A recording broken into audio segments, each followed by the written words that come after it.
programs.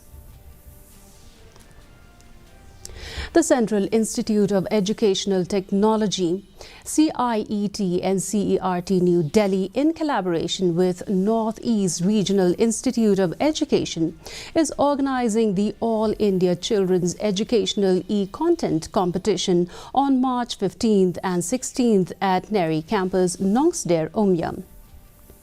The competition is fueled by the spirit of integrating digital technologies for educational purposes to achieve the Sustainable Development Goal 4.0 of providing inclusive and equitable quality education and opportunities for lifelong learning for all, and the National Education Policy's emphasis on promoting digital pedagogy and proposes various circular and extension activities for making our teachers digital teachers.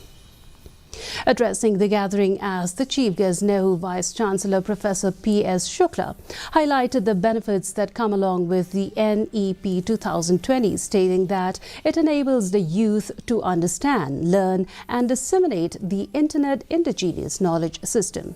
Minds. Everybody have the intellect, everybody have the mind.